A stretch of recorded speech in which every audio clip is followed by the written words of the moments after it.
Ritrovati ragazzi in questo nuovo video, primo contenuto dedicato a un obiettivo decisamente molto interessante, 135 f1.8 di Viltros.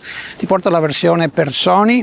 135 mm è una lente che ho sempre posseduto nel mio corredo, sia con Canon, sia con Sony, con i Samyang, anche con Pentax ai miei vecchi tempi. Insomma, una lente che fa decisamente la differenza, soprattutto per chi deve scattare fotografia di ritratto. Oggi andremo a vederlo più da vicino, ti parlo delle caratteristiche, vediamo anche come funziona l'autofocus. Prossimamente usciranno altri contenuti, quindi apro una playlist proprio dedicata a questo obiettivo.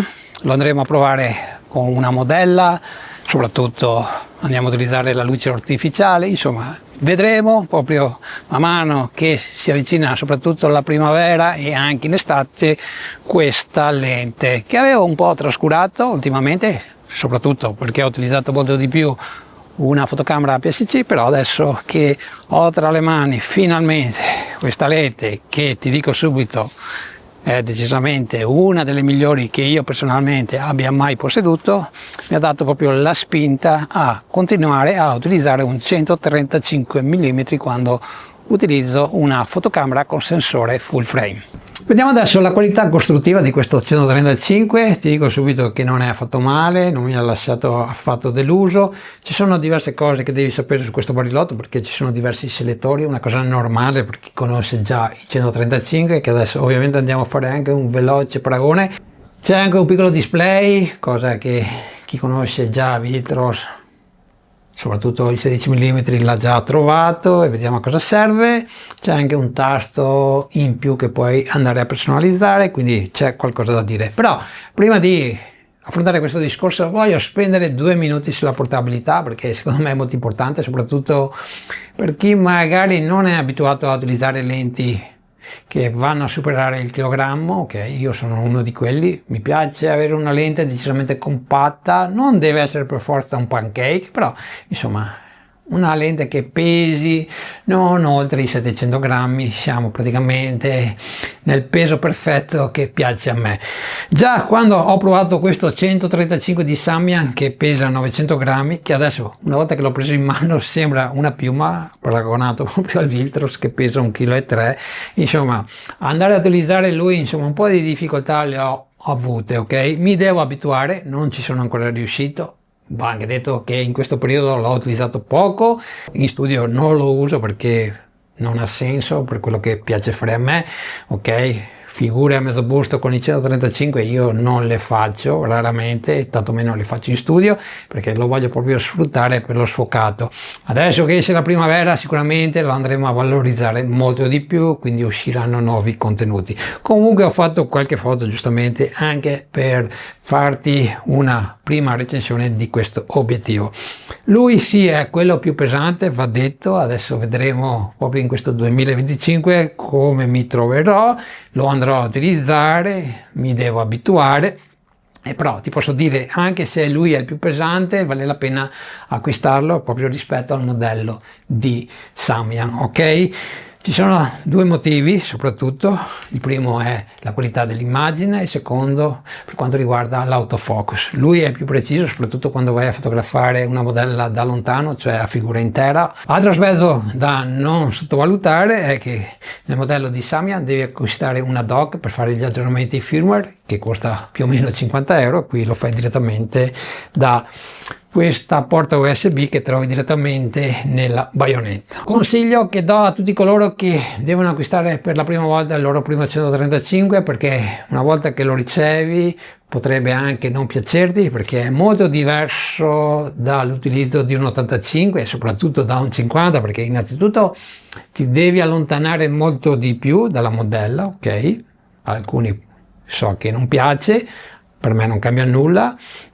Soprattutto se vuoi comporre una foto con anche un po' di ambientazione della location, cosa che a me piace molto, ti devi allontanare ancora di più, e quindi capisci bene che in questo caso devi prendere un po' di confidenza, devi imparare a comporre e soprattutto devi avere poi lui che deve funzionare bene con l'autofocus, e sotto questo punto di vista ti posso dire che è decisamente, come ti dicevo poco fa, migliore di questo Samyang, ok? Se hai la possibilità ovviamente puoi comprare tranquillamente anche il modello G Master, però secondo me risparmiare quei soldini che magari puoi investire su altre lenti, e il 135 dal momento che sicuramente lo andrai a utilizzare giusto per fare qualche scatto su qualche shooting, e poi andrai a utilizzare la classica lente che sei abituato a utilizzare come faccio io, l'85 al 35, quindi secondo me lui è la lente che potresti prendere in considerazione. La qualità costruttiva quindi in conclusione è molto positiva, mi piace, mi sarebbe piaciuto un barilotto in alluminio, non lo nascondo, però la sensazione quando lo prendo in mano è decisamente più che positiva. Se devo farti poi un paragone con il modello di Samyang, che ha decisamente delle plastiche molto più cheap, ok? È decisamente più compatto, però decisamente senti che è un po' più fragile. Ovviamente dobbiamo evitare che ci cada per terra, perché ovviamente potremo decisamente fare danni. Pesa molto di più come ti dicevo, ma il peso è dovuto non al telaio, cioè al barilotto, ma al vetro che abbiamo in più, quindi è un aspetto positivo. Ok ragazzi, la parte anteriore però è in metallo, soprattutto quella dove vai ad avvitare il tuo filtro se lo vuoi utilizzare. Il diametro è da 82. La baionetta in metallo ovviamente, abbiamo anche una guarnizione, in questo caso di colore rosso, giusto per qualche schizzo d'acqua, la polvere che non penetri proprio nel sensore. Abbiamo in questo caso tutti i contatti per la fotocamera Sony, e abbiamo la porta USB di tipo C per fare l'update del firmware. Invece nel barilotto abbiamo la parte più interessante, due ghiere, quella principale della messa a fuoco in manuale, funziona decisamente molto bene, è fluida, anche in questo caso è del tipo elettronico, puoi abilitarla direttamente dal barilotto perché abbiamo questo switch, questo selettore che ti consente di attivarla, quindi da automatico passi in manuale. Sempre nel barilotto, nella parte centrale, abbiamo il tasto che puoi personalizzare con una funzione che vai a richiamare a tuo piacimento, come ti trovi meglio te, ed è replicato sempre con la stessa funzione perché non puoi separare le funzioni, ed è molto utile soprattutto da come vai a scattare la foto, perché la avrai sempre a portata di mano sia quando scatti in orizzontale o in verticale. L'altra ghiera, quella diciamo più piccola, che ti consente di aprire e chiudere il diaframma, in questo caso hai il click attivato, ogni click corrisponde a un terzo di stop, il click lo puoi disattivare, anche in questo caso abbiamo lo switch, il selettore dedicato, quindi avrai una ghiera dei diaframmi totalmente fluida senza nessun rumore. Mi raccomando, che è una cosa molto facile che possa accadere quando vai a impugnare la fotocamera con l'obiettivo sulla mano, stai attento perché è molto semplice andare a muovere questa ghiera, quindi vai a modificare anche l'apertura del diaframma. Abbiamo anche un ultimo selettore che io praticamente non lo vado quasi mai a utilizzare perché lo lascio sulla prima posizione, che ti permette di cambiare la distanza di messa a fuoco. Ti voglio parlare adesso di autofocus, è la prima cosa che sono andato a testare quando l'ho ricevuto, esattamente poi quando sono andato a provarlo a Budapest per fare un po' di street photography, mi sono accorto che questa lente funzionava decisamente bene, soprattutto quando avevo un soggetto molto lontano, ok? Con il Samyang qualche problema l'avevo riscontrato. Mi è capitato più di una volta di portare a casa delle foto sfocate, anche se nel display io vedevo la modella praticamente a fuoco, e poi una volta che scaricavo proprio la foto avevo la brutta sorpresa, e questa cosa mi aveva un po' scoraggiato nell'uso del 135 di Samyang. Lui praticamente, ti dico, tutte le foto che ho fatto praticamente disfuocate non ne ho avute. L'ho usato anche in velocità, credetemi, non è che sono stato lì a verificare che era fuoco, praticamente puntavo e il soggetto era a fuoco, soggetti decisamente molto lontani. Il motore è silenzioso, veloce, ok, ho fatto un aggiornamento ma non è che avesse problemi con il firmware che avevo già installato, e quindi per quanto riguarda questo aspetto ti dico, è una delle cose che apprezzo di più assieme proprio alla qualità di questo Viltrox. Nel barilotto, proprio alla fine vicino all'innesto della baionetta, come vedi abbiamo anche un piccolo display. Lui si accende nel momento in cui tu vai ad accendere la fotocamera, quindi non va a scaricarti la batteria. Ovviamente prende energia dalla batteria della fotocamera, ma non consuma tanto, al massimo 2 watt. Allora, a cosa serve? Beh, semplicemente a indicarti l'apertura del diaframma che vai a impostare. Come vedi, in questa ghiera non abbiamo riportata la classica scala che sei abituato a trovare sul classico obiettivo, ok? Quindi Viltrox ha pensato di mettere questo display che ti dà anche, come vedi, la distanza che sei esattamente dal punto che devi fotografare, e quindi può essere anche utile. In questo caso dalla fotocamera al punto che vado a fotografare sono esattamente 4,82 m. Quindi una cosa che ti suggerisco è che se vai a utilizzare questa ghiera, cosa che io non faccio mai, una volta che hai impostato l'apertura del diaframma, mi raccomando, quando vai a impugnare proprio l'obiettivo, perché ogni piccolo movimento praticamente vai a modificare l'apertura di 1/3 di stop, che potrebbe essere anche molto importante. Io personalmente, proprio per abitudine, vado a mettere la modalità A, quindi vado ad aprire e chiudere il diaframma con la rotellina. C'è anche in questo caso la probabilità che andandolo a muovere, soprattutto se stai fotografando in orizzontale e passi in verticale, potresti fare questo movimento e quindi passi praticamente a F16, ok? Diciamo che è molto difficile che accada, però devi prestare attenzione.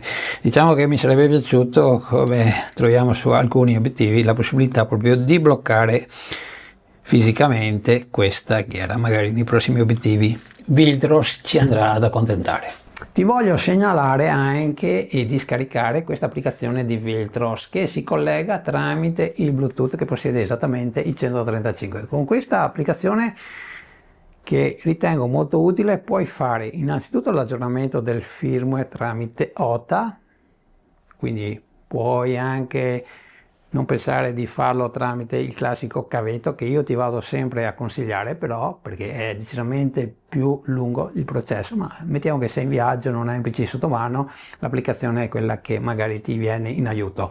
Però con questa applicazione puoi modificare alcuni settaggi, soprattutto del piccolo display che troviamo nel barilotto che ti ho fatto vedere prima, i colori, e lo puoi personalizzare con un logo, con il tuo nome, insomma tutte queste cosette che ad alcuni piace fare.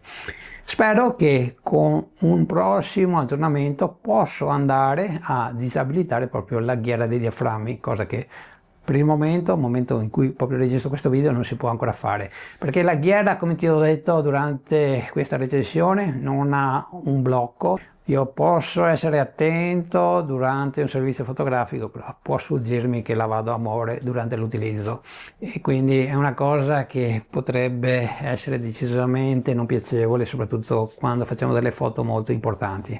Quindi se magari Viltrox può rimediare a questa cosa, sarebbe decisamente molto utile, così proprio con l'applicazione la vado a disattivare. L'altra cosa che non ho gradito è il volume di questo 135 e il peso. Diciamo che se fosse stato un obiettivo più contenuto e un peso al di sotto degli 800 grammi sarebbe stato l'obiettivo perfetto, ma non si può avere tutto, giustamente. Rimane l'obiettivo che ti vado a consigliare attualmente, tra tutti i 135 che io personalmente ho provato è il migliore sotto ogni punto di vista, ok ragazzi? Quindi anche il prezzo è secondo me competitivo, 1000 euro, potrebbe anche scendere, quindi se magari hai la possibilità di attendere perché non ti serve nell'immediato, magari aspettiamo, forse lo potremo anche trovare al di sotto dei 900 euro. Comunque anche se pensi di acquistarlo adesso, secondo me 1000 euro li vale tutti, ok ragazzi? Chiudo qua questo video. Come ti dicevo, usciranno altri contenuti dove soprattutto andiamo a utilizzare questa lente. Sto aspettando proprio la primavera, quindi preparati perché ho delle piacevoli sorprese proprio sull'utilizzo di questa lente che andrò a utilizzare molto di più proprio rispetto al Samyang 135 che andrò a vendere. Io ti ringrazio per aver guardato questo video, ti do appuntamento alla prossima settimana e lascia un commento se hai qualcosa di particolare da sapere di questo 135 di Wildros. Ciao e alla prossima!